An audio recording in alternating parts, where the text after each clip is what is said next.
Hello there, this is the weekly video for week 8 in the course. So the first thing I want to do in this video is I just kind of want to briefly go over what we've been talking about so far in this module.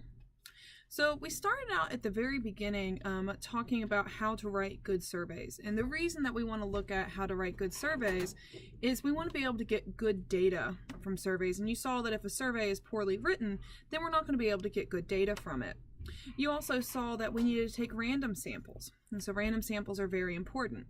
Now, why is it that we collect data in the first place? So usually what happens is a researcher is interested in some very large group. Sometimes they're people, they could be animals or other things, but it's a very large group they want to learn about, and we call this large group the population. And in particular, what they want to learn is the parameter. So as an example, let's consider all adults that are registered to vote in the United States. That's a very large group, and we could call that a population. Well, something that people might be interested in right now, especially since it's the election, is they might be interested in the percent of people that are going to vote for Hillary Clinton in the upcoming election. Because if we know that, we would know if Hillary Clinton or Donald Trump was going to win. So this is something that people talk a lot about right now. So again, notice the parameter is the percent of all voting adults or all adults that are going to vote that will vote for Hillary Clinton. Obviously, right now, that's impossible for us to calculate it for a number of reasons. One, it would be impossible to ask everyone right now. Two, people change their mind, so we can really only take a snapshot in time. And so for these reasons, actually calculating that parameter is very difficult. So instead, what we do is we're going to take a sample of people. And so let's say we just talk to 100 voters, and we find from those 100 voters the percentage that are going to vote for her. That's what we would call a statistic. And our goal is we want to use that statistic to hopefully learn something about the parameter. In other words, we want to estimate that parameter using the information from statistics. And so last week we saw one way that we can use statistics to learn about a parameter. And so that first way we learned, that was what we call a sampling distribution. Now, in order to calculate or to make a sampling distribution, I should say, what we do is we take lots of samples from the population. So we wouldn't just take one group of 100 voters, we would take lots and lots of groups of 100 voters that were all randomly selected. And for each of those groups, we calculate a statistic, and we have to plot all of those statistics. And what you found was when you make that plot is going to peak at the parameter. So prior to making the plot, I don't have to know what the value of the parameter is. I know that if I take enough statistics and I plot them, that thing is going to peak at the parameter, even if I don't know what that value is to begin with. So, and then we also saw that it's bell-shaped, and we saw some of its properties using the empirical rule. Now notice, to use these statistics to estimate the parameter, we have to take lots and lots of samples. Well, in the real world, we don't get to take lots and lots of samples. Generally, a researcher only gets to take one sample and calculate a single statistic. And so the question is, how can we use a single statistic to estimate the parameter? So that's what our goal is here, how to use that single statistic to estimate a parameter. Well, we've got a couple problems. One, we saw that the value of the statistic is rarely actually equal to the parameter. So we have that problem. And we also saw that the statistic changes from sample to sample. So we have to account for both what we call sampling error and sampling variability. Well, this week we're going to learn how to do that. And we're going to do that by calculating what we call as a confidence interval.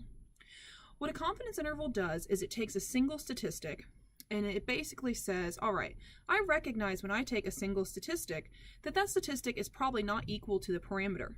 So instead of only using the statistic by itself as an estimate, what I'm going to do is I'm going to place an error around the statistics. In other words, you can kind of think of it as like a buffer. And we say anything inside of this interval is a reasonable value for the parameter. So this way we're not just stuck with a single number as an estimate. We have an entire interval of plausible values. And we use that because we acknowledge the statistic isn't perfect. And so this week you're going to learn about the interpretation of confidence intervals as well as how to calculate confidence intervals. Now, again, a lot of people, they say, well, why can't I just use the statistic? Why do I have to have a confidence interval? And it ends up that the confidence interval is very, very important. And so let's go back to this idea of the election and whether or not Hillary Clinton is going to win, because remember, that's the parameter that I'm interested in. So let's say that I go out and I interview 100 people, and I find that 51% of people in that sample are going to vote for her. Well, if I only use the statistic by itself, it's going to look like she is most definitely going to win. But again, we recognize that the statistic is not always equal to the parameter and there is some error involved. So I'm going to give you two different scenarios here. So the first scenario is, let's say that I calculate the error and I find that the error associated with my statistic is only 1%. This would mean that a reasonable range of values for the parameter would fall anywhere from 50 to 52.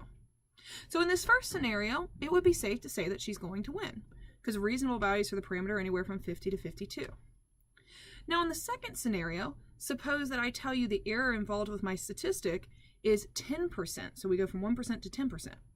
Well, in this case, a reasonable value or reasonable range of values for the parameter runs anywhere from 41 all the way up to 61. So notice in the second scenario, reasonable values of the parameter are anywhere from 41 to 61. So in this case, we have no idea who's going to win. She could get anywhere from 41% of the vote to 61% of the vote. So in this case, we don't know if her or Mr. Trump are going to win. So this is why it's so important to include the error with the statistic, because without the error, we really don't know what's happening. We need to know how much error is in that statistic that we calculated, and a confidence interval does that for us. Now, last week in the video from the workbook, you got a glimpse at confidence intervals. I posted that video again for you to watch.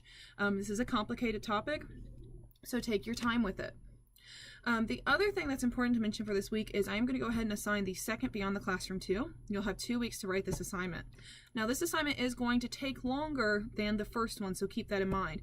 And I actually already mentioned this assignment several weeks ago in a video and encouraged you to go ahead and write your surveys. What this assignment is going to ask you to do, and you can go on Canvas and look at the directions, but in summary what it's going to have you do is actually write a survey, which we already saw how to write good surveys, and that survey is going to have a particular set of questions, and that's all listed on Canvas. You're going to distribute that survey to a minimum of 25 people. Now, the assignment does not require that you have a random sample, so make sure you read that part of the directions and what you have to do with that. And then you're going to get those 25 responses and you're going to analyze them. You're going to talk about what your population is, your sample, your statistic, your parameter, and you're going to calculate a confidence interval. So again, make sure you go ahead and start this assignment early. If you haven't already written that survey, make sure you do so. And I would really encourage you that after you write your survey, send me the survey and have me check it before actually distributing it to people, just in case there is something wrong. So like I said, so you'll distribute that survey to people, you'll distribute that survey and you write the paper. There's lots of directions on Canvas. Make sure you read them all, as well as a grading rubric so you know exactly how I'm going to grade the paper. So the last thing I want to talk about today is I want to talk about some bonus points here. So again, this is the first week where we're really going to start talking about confidence intervals. And I really want to try to impart on you how important confidence intervals are, because at first when people see these, they think, oh, I'm never going to deal with this. Why do I care about this? Well, this time of year, with it being the election, is a perfect example of why you care about this.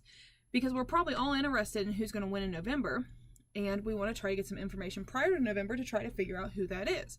Well, one way to do that is through confidence intervals, just like the example that I just talked about.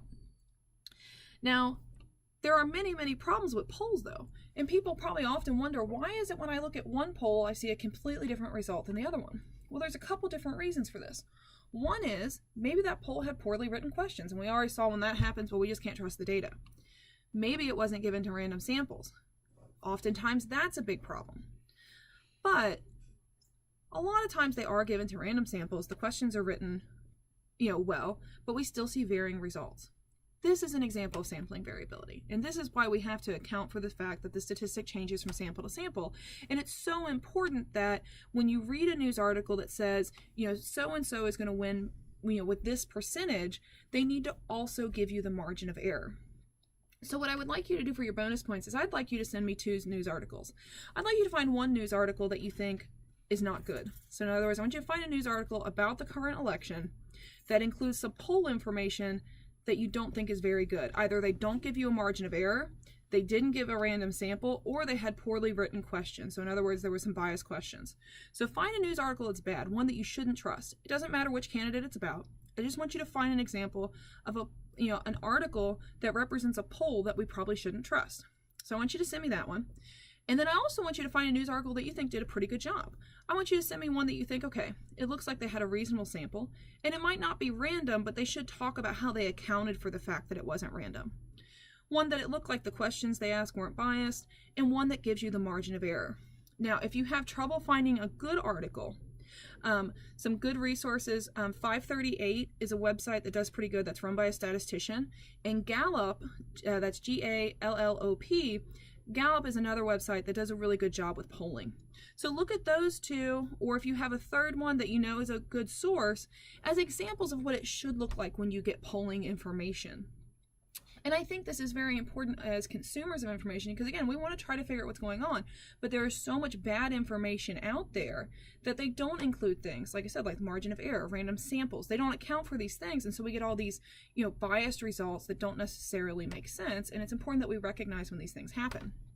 So again, send me those two articles. They'll be worth 3 points each. So find me a bad example where they've given some polling data, and find me a good example where it looks like they've accounted for the things that we've talked about in class, and just write me a short description about why the first one's bad and why the first one looks like they did a pretty good job. And so you have the opportunity for up to 6 bonus points on the exam. Now, if you have any questions, please feel free, let me know. Please feel free to ask. That's what I'm here for, and I'll talk to you later.